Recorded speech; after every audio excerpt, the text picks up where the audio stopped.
Hello friends, आज कैसे हैं आप लोग।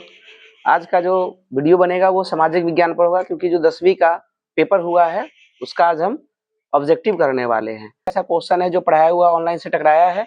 आप लोग इसे जल्दी से जुड़े और इसको मिलाने का प्रयास करें। तो ये आज हम लोग देखिए, ये फर्स्ट शिफ्ट का जो है वो हम लोग करने वाले हैं। जो सी का जो क्वेश्चन है उसका हम आज ऑब्जेक्टिव दिखाएंगे। ठीक है, जल्दी जल्दी आप लोग जुड़िए और मिलाइए। रक्त और लौह की नीति का अवलंबन किसने किया था? तो वो बिस्मार्क ने किया था। ठीक है। ऑस्ट्रिया का चांसलर कौन था? तो वो मेटरनिक था। ये बी। जुलाई 1830 से क्रांति के फलस्वरूप फ्रांस में किसका शासन स्थापित हुआ? लुई फिलिप का। मरम्मत व व्यय की पूंजी में घिसावट को किसमें शामिल किया जाता है? तो वो सकल राज्य घरेलू उत्पाद में किया जाता है। निम्न में किसकी जरूरतों को पूरा करने के लिए क्षेत्रीय ग्रामीण बैंक की स्थापना की गई थी? तो वो है सीमांत एवं छोटे किसानों के लिए। सार्वजनिक कल्याण किस अर्थव्यवस्था का उद्देश्य होता है? तो वो समाजवादी अर्थव्यवस्था पर होता है। ठीक है। स्वतंत्रता प्राप्ति के पूर्व राष्ट्रीय आय गणना का प्रयास किसने किया था? तो वो दादाभाई नौरोजी ने किया था। दोहरी गणना की समस्या का संबंध निम्नलिखित में किससे संबंधित है? तो वो राष्ट्रीय आय से संबंधित है। कौन सी नदी घाटी परियोजना उत्तर बिहार में नहीं है? तो ये सोन नदी घाटी परियोजना नहीं है। यंग इटली की स्थापना किसने की थी? तो मेजनी ने की थी। ग्रेगोरियन कैलेंडर जूलियन कैलेंडर से कितने दिन आगे चलता था? तो ये जो है 13 दिन आगे चलता है। वियतनाम फ्रांसीसी अधिपत्य से कब स्वतंत्र हुआ? 1945 में।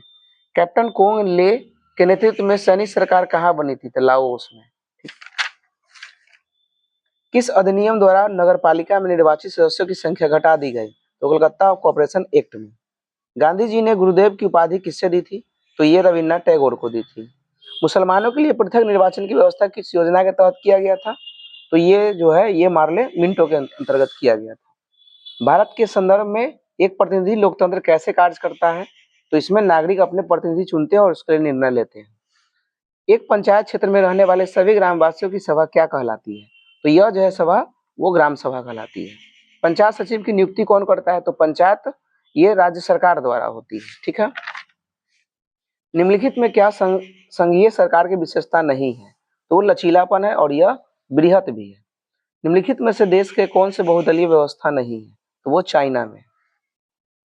भारतीय केंद्रीय सरकार के गठबंधन का क्या नाम है? तो ये राष्ट्रीय जनतांत्रिक गठबंधन इसको कहा जाता है। नेपाल में लोकतंत्र को क्या अस्थायी रूप से बहाल किया गया था?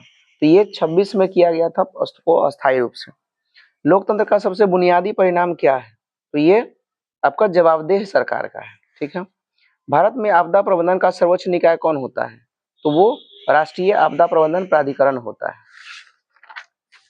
दामोदर किस राज्य में बाढ़ का प्रमुख कारण है? तो ये पश्चिम बंगाल में। सर्वाधिक विनाशकारी भूकंपीय तरंग कौन सी है? तो वो एल तरंग है। बिहार में भयंकर सूखा कब पड़ा था? 1978 में।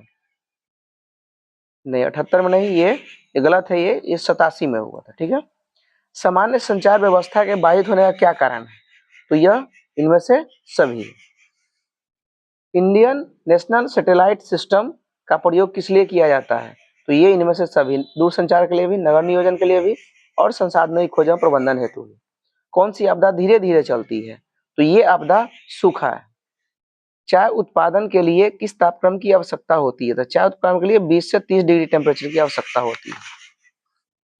खनिज पदार्थों में कौन सा भारतीय क्षेत्र समृद्ध नहीं है? तो यह गंगा का मैदान। एंथ्रासाइट कोयले के संबंध में कौन सा कथन सत्य है? तो वो यह सर्वोच्च कोटि का कोयला होता है। सीमेंट निर्माण के लिए किस कच्चे माल की आवश्यकता होती है? तो वो है चूना पत्थर, जिसका सूत्र CaO होता है। रबी फसलें किस ऋतु में उगाई जाती है? तो शीत ऋतु में। गंडक नदी परियोजना किस राज्य से लाभ मिलता है? तो उसको इनमें से सभी को, बिहार, मध्य प्रदेश और उत्तर प्रदेश को भी लाभ मिलता है। हीराकुंड बांध परियोजना पर निर्मित क्या है? तो ये महानदी पर निर्मित है। खनिज तेल उत्पादन में कौन सा देश अग्रणी है?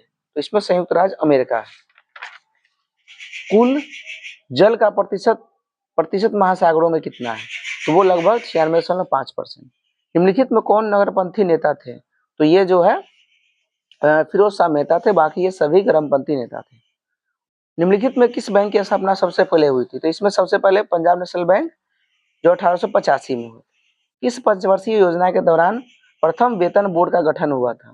तो वो द्वितीय युद्ध के समय हुआ था।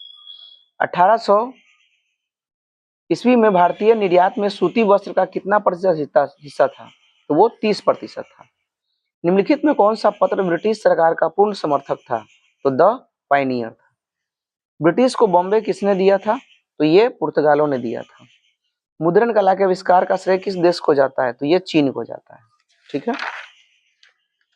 यूरोपीय आर्थिक संघ के गठन का सुझाव सर्वप्रथम किसने दिया था? तो ये फ्रांस के विदेश मंत्री ने दिया। दक्षेस का मुख्यालय कहाँ है? तो ये नेपाल में। निम्नलिखित में कौन चंद्रगुप्त मौर्य के दरबार में आया था? ये मेगास्थनीज आया था। इसकी पुस्तक एक इंडिका है। गांधी इरविन पैक्ट को किस नाम से जाना जाता है? तो वो दिल्ली समझौता के नाम से। अब्दुल गफ्फार खान ने किस संगठन की स्थापना की थी? इन्होंने खुदाई खिदमतगार, जिसको सीमांत गांधी भी कहते हैं। साइमन कमीशन में कितने सदस्य थे? तो लगभग ये 7 सदस्य थे। सातों गोरे सदस्य थे। अखिल भारतीय खिलाफत आंदोलन के अध्यक्ष कौन थे? तो ये महात्मा गांधी थे। गदर पार्टी की स्थापना कहाँ हुई थी? तो ये अमेरिका में हुई थी, सैन फ्रांसिस्को में। रूट ने ब्रेस्टिलोवस की संधि किससे की थी? तो ये जर्मनी से की थी। निम्नलिखित में कौन मुद्रा की विशेषता या क्या है? ठीक है, तो इनमें से सभी है मुद्रा की विशेषता। अर्थव्यवस्था के संतुलन के लिए क्या आवश्यक है? तो ये बचत बराबर निवेश आवश्यक है। 1980 के दशक में अंत में भारत की आर्थिक स्थिति कैसी थी? तो ये लगभग इनमें से सभी। तेजी से महंगाई बढ़ रही थी, विदेशी मुद्रा भी और आयातों में भी वृद्धि। बैंकिंग सेवा किस आर्थिक क्षेत्र का भाग है? तो यह तृतीयक क्षेत्र का भाग है। संयुक्त राष्ट्र मानव विकास कार्यक्रम द्वारा पहली मानव विकास रिपोर्ट किसके निर्देशन में तैयार की गई थी? तो यह जो है महबूब उल हक के निर्देशन में हुआ था। मनरेगा के तहत कितने दिनों की मजदूरी रोजगार गारंटी है? तो लगभग ये 100 दिनों की है। निम्नलिखित में क्या गैर संस्थागत वित्त का स्रोत है? तो यह महाजन का है। निम्नलिखित की योजनाओं में से सबसे पहले किस योजना की शुरुआत हुई थी? तो यह काम के बदले अनाज योजना। निम्न में क्या आर्थिक गतिविधि नहीं है? तो ये गरीबी नहीं है। भारतीय संविधान की किस अनुसूची में 22 अनुसूचित भाषाओं को स्थान दिया गया है? तो ये 8वीं अनुसूची में। निम्नलिखित में से किन 2 केंद्र शासित प्रदेशों का विलय कर दिया गया? तो जम्मू कश्मीर को नहीं, ये दादर नागर और दमन दीव को विलय कर दिया गया। स्वतंत्रता प्राप्ति के पूर्व भारत की कुल देशी रियासतें थी, तो ये 565। ग्राम रक्षा दल का गठन किस स्तर पर होता है? तो ये ग्राम पंचायत स्तर पर होता है। निम्नलिखित में कहाँ प्रत्यक्ष लोकतंत्र पाया जाता है? तो यहाँ पर ये स्विट्जरलैंड में। निर्वाचन में राजनीतिक दलों के लिए आचार संहिता का निर्माण कौन करता है? तो निर्वाचन आयोग करता है। डालमा वन्य जीव अभयारण्य कहाँ स्थित है? तो यह झारखंड में है। भारत में खदानों का बफर स्टॉक कौन बनाता है? तो भारतीय खाद्य निगम बनाता है। निम्नलिखित में किस मृदा का बेसाल्ट के विघटन से हुआ है? तो यह रेगुर के से हुआ है। निम्नलिखित में जयमंडल आच्छित क्षेत्रों में कौन बिहार में स्थित है? तो वो निम्नलिखित में कोई नहीं। कौन सा इस्पात संयंत्र ब्रिटेन के सहयोग से स्थापित हुआ था? तो ये जो है दुर्गापुर के इस्पात संयंत्र से हुआ था। हाजीपुर में रेलवे का मुख्यालय किसका है? तो ये पूर्व मध्य रेलवे का मुख्यालय है। बिहार राज्य जल विद्युत ऊर्जा निगम का गठन कब हुआ था? तो ये 1982 में हुआ था। अविभाजित बिहार में कौन सा नियोजित नगर था? तो ये जमशेदपुर था। तल चिन्ह की सहायता से किसी स्थान विशेष की मापी गई ऊंचाई को क्या कहते हैं?